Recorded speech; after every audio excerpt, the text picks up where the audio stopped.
Your baby is adorable. Yeah, he looks just like you. Huh? Huh? Ever since we were kids, my sister was somewhat of a local beauty, known around town. I was a sporty kid, always running around the playground with the boys, sporting a short haircut. In contrast, Emma was a delicate girl, fair-skinned, and looked lovely in white dresses. That's why all the boyfriends I brought home during my student days ended up falling for her. It wasn't her fault. I blamed my lack of charm, but continued to work on myself until I finally secured a marriage. My husband Mark didn't even bat an eyelid upon seeing my sister. That's why I thought he was the right one. I trusted him. But his betrayal was unforgivable. In a fit of rage, I took action that led us both to lose everything and fall into despair. My name is Jane, 33 years old.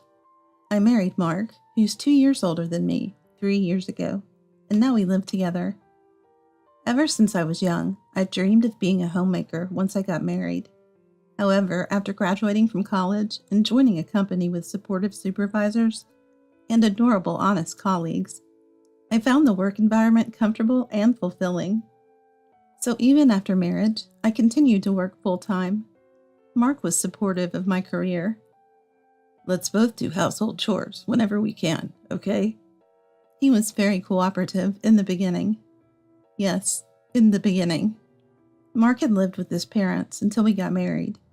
He had no experience living alone and absolutely no skills in doing household chores. When he vacuumed, he'd bump into the trash can, spilling its contents. If he did laundry, he'd use too much detergent, causing foam to overflow. And when washing dishes, it was more common for plates to remain unbroken than not. His cooking attempts were so hazardous, I couldn't even watch. At first, I tried teaching him and working together, but I had a job too. Leaving chores to Mark often meant they took longer, so I ended up doing them myself more often than not. Each time, Mark would have this apologetic look on his face, but still, "I'm sorry, thank you," he would say.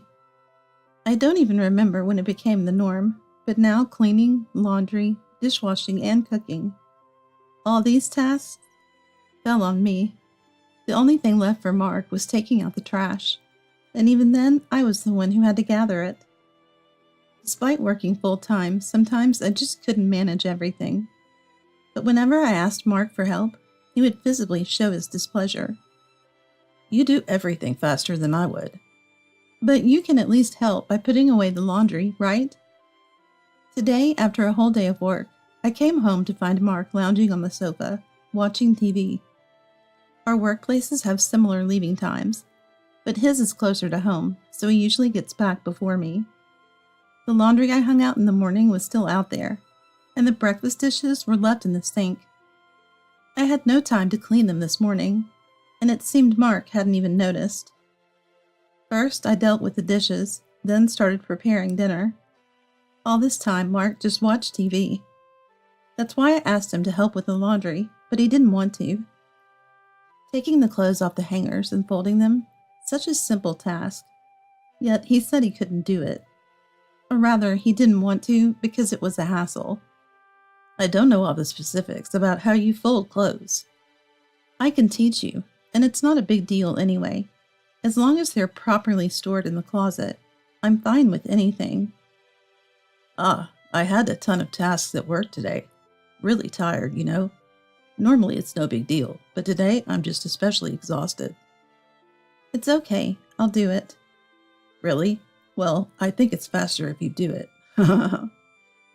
Saying this, Mark turned his attention back to the TV.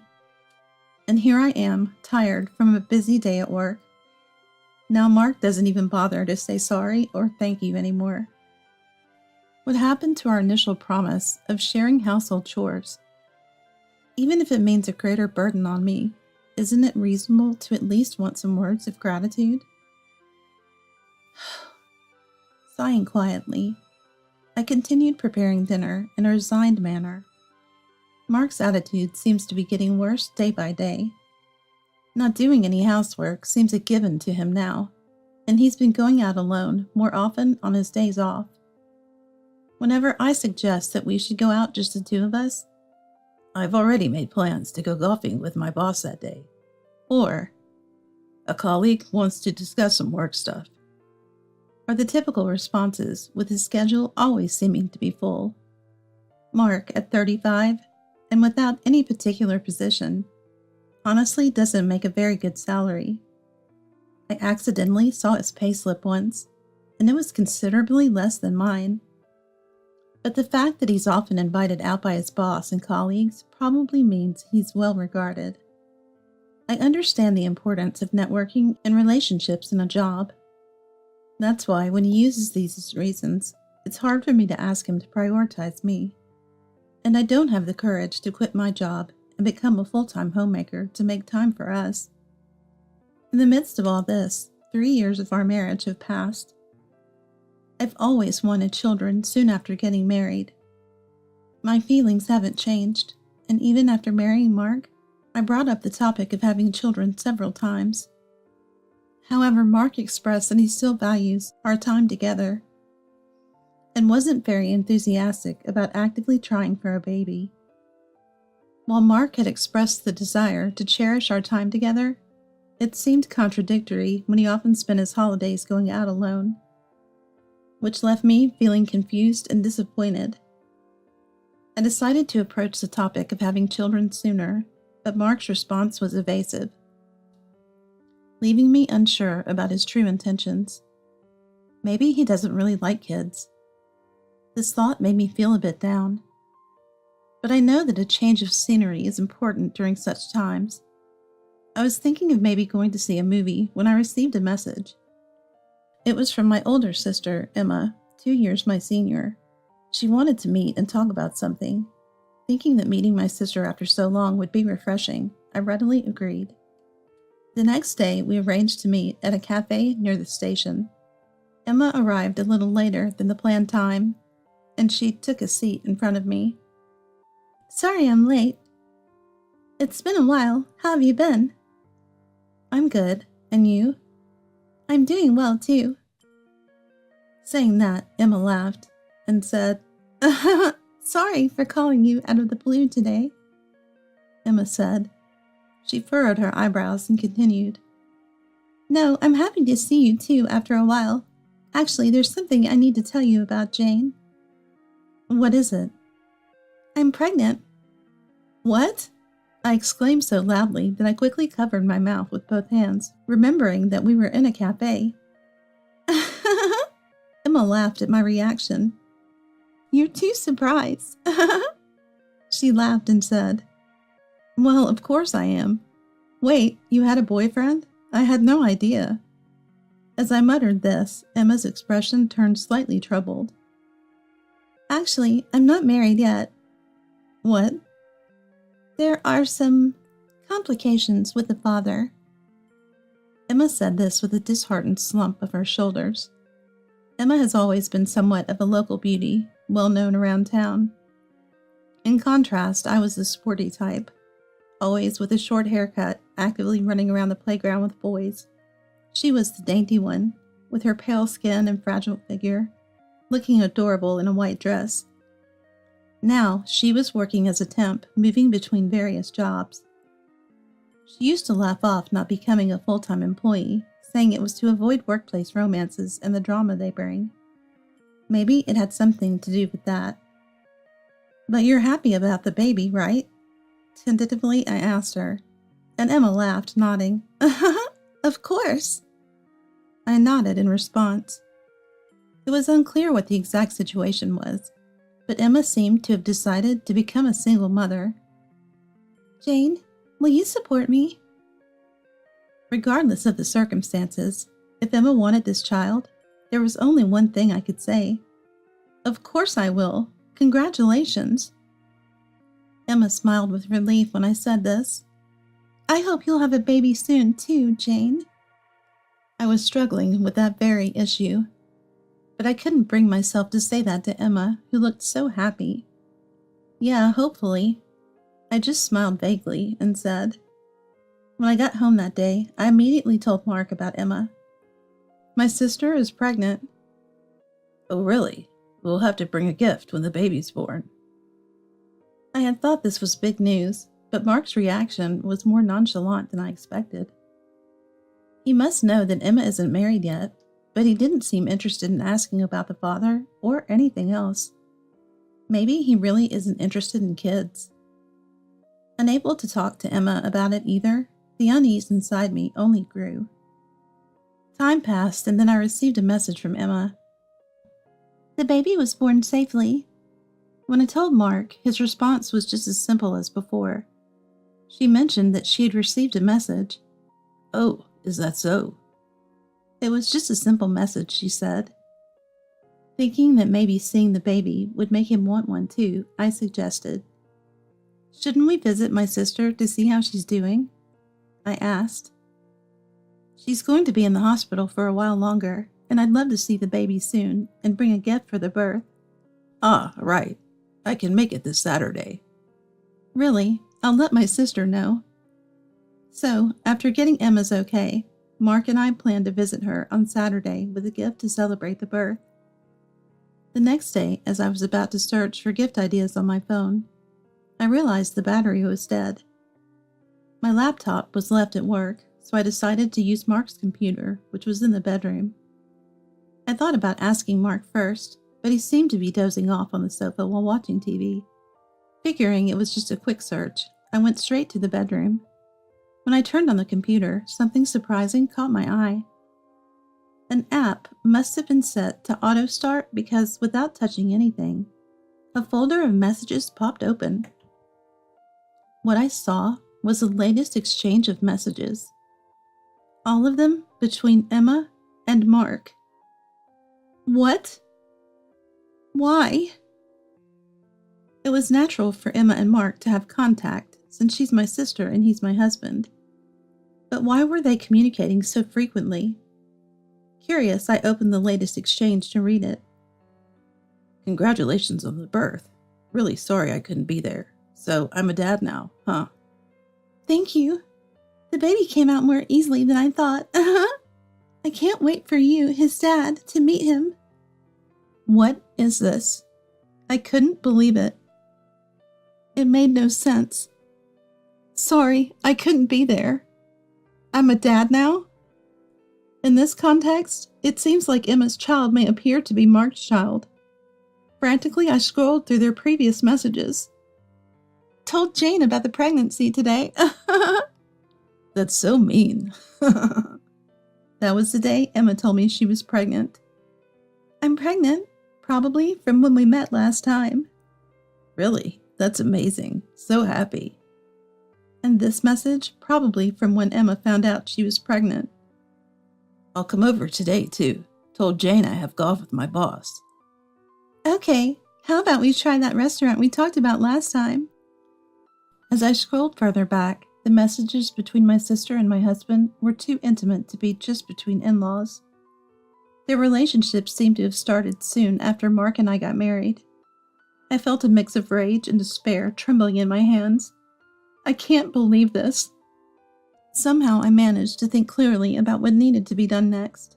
I made sure to leave Mark's computer as it was so he wouldn't know I had used it. Returning to the living room, I found Mark sleeping soundly, snoring carelessly, clenching my fists tightly. I will never forgive this, I muttered quietly to myself as I hatched a plan. Then came Saturday.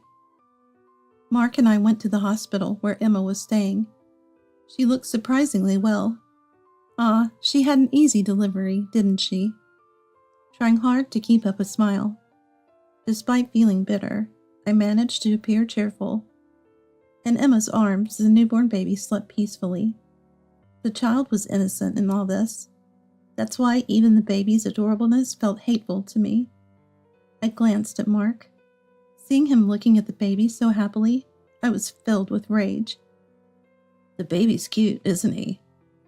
Mark murmured affectionately. Yeah, he looked just like you. What? What? Mark and Emma froze. I sneered. And at the words I muttered, both of them suddenly changed their expressions. You thought I didn't know anything." Upon hearing that, Emma said, "What do you mean?" Emma tilted her head in an exaggerated manner. "About the two of you having an affair, and about who the baby's real father is." At my words, Mark, "What are you talking about?" raised his voice. "Emma just gave birth. Don't stress her out with your baseless accusations." "It's not just an accusation. I have all the evidence." Saying this, I threw an envelope at Mark. He caught it looking surprised and checked the contents. Inside were excerpts of messages between Mark and Emma that suggested their affair. I had copied the data from Mark's computer to mine and reread everything. You snooped through my computer." "I just wanted to find a gift for my sister's baby. Your computer wasn't password protected, and the messages just popped up automatically, didn't they?" As I said this, Emma clicked her tongue in disbelief at Mark's careless handling of the situation. The messages revealed that their relationship began when Mark visited my family home for a family meeting. He met Emma there and fell for her at first sight. However, being on the verge of marrying me, Mark couldn't do anything. So he married me, but his feelings for Emma never faded. Then, coincidentally, Emma joined Mark's company as a temp worker. Though it was only for 6 months, it was more than enough time for them to grow closer. All the excuses Mark used, like playing golf with his boss or discussing work with colleagues, were lies to cover up his meetings with Emma. Eventually, they became intimate. "I didn't want it, but Mark forced me." "What?" As I summarized what I had learned from the messages, Emma suddenly started playing the victim. "But the baby is innocent. I decided to have the baby, that's all." "What nonsense are you sprouting? It was probably you who seduced me in the first place." "That is not true, right, Jane? You believe me, don't you?" Emma looked at me desperately. I stated clearly, "Of course I don't believe you." During my student days, I often confided in Emma about my romantic relationships. Whenever I had a boyfriend, Emma seemed happy for me as if it were her own happiness. However, my relationships never lasted long. That's because whenever I introduced my boyfriends to Emma, almost without fail, they ended up liking her. Some were honest enough to break up with me because they had fallen for Emma, while others tried to use me to get closer to her. Each time, Emma would apologize with a sorry look, but of course it wasn't her fault. During a time when I was struggling with various things like feeling unattractive or worrying that Emma might not like me enough, I met Mark. Even when Mark met Emma, he always only said, "Your sister is beautiful." But his behavior towards me didn't change at all. That's why I married Mark. I thought he was the one who wouldn't be distracted by Emma and only had eyes for me. However, the reality was that we didn't meet Emma until we reached a point of no return, and that's the only reason we made it to marriage. In fact, I was happier during my student days when I could believe in Emma's kindness. You were intentionally stealing my boyfriends, weren't you? I never did such a thing. It's all written here. Saying this, I thrust the printouts of the messages between Emma and Mark at her. I've always taken all of Jane's boyfriends. That's a terrible hobby. And then Jane would come to me for relationship advice. Every time I comforted her, it really boosted my self-esteem. Couldn't stop doing it. That was the truth. Emma had intentionally taken my boyfriends and found satisfaction in consoling me afterward. I thought she was a reliable big sister, someone I could share my joys and sorrows with. Then I handed Mark the divorce papers. My name's already on it. You just need to sign it and submit. Wait, Jane. You'll pay a hefty compensation, and Emma will too. What? But I just had a baby. That's not my problem. I've already told everything to our parents. Dad and Mom say they're cutting ties with you. Wait a minute. If you do that, they'll never see their grandchild. Even if you divorce Mark, who would marry someone unattractive and divorced like you? They are both putting me first. They said I don't have to force myself. Right now, they'd rather not see the face of their daughter, who committed adultery, than miss seeing their grandchild. Emma looked frustrated at my words. Then she exclaimed, "That's it!" She looked at Mark and said, "Hey, this child's father is you, so you'll be contributing to child support, right? That's what we agreed on from the start." In response to Emma's words, Mark fell silent. And it's understandable why. With Mark's meager salary, if he had to pay compensation to me, he probably couldn't afford child support.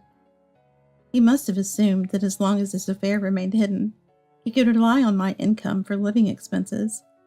But now he faced both compensation and child support, a real double whammy. That would certainly leave someone speechless. From now on, I'll have my lawyer handle everything. This is ridiculous. As I tried to leave, Mark shouted like this and began tearing up copies of the messages. Of course, even if he did such a thing, the data is still on my computer, and I've already submitted it as evidence to the lawyer. By now, they're probably verifying the authenticity of whether the messages were really exchanged between their computers. Well, judging by the reactions of these two, it doesn't seem to be impersonation or scam emails, but who knows for sure. Afterward, I officially divorced Mark. When I returned to my parents' house, they cried. To my parents, Emma was still their beloved daughter, and of course, she was my cherished sister too. I never imagined she would manipulate things like this. Through my lawyer, my parents declared estrangement from Emma. It seemed like she was trying to use her child as a shield to rely on my parents, but my parents absolutely refused to accept that. I had thought it would be fine if Emma and Mark got married, but it seems that didn't happen. It appears that Mark, with his pride, couldn't forgive Emma for trying to shift all the blame onto him when she was caught by me. In the end, Emma couldn't raise the baby on her own and had to temporarily place the child in a facility. Mark's affair with his wife's sister had caused rumors to circulate within the company, making it uncomfortable for him to continue working there. As a result, he decided to resign. Despite Mark's attempts to reconcile, I naturally couldn't accept it. In fact, I obtained a restraining order through the police to ensure that I wouldn't have to see Mark again. With the restraining order in place, I knew that I wouldn't have to see Mark's face ever again.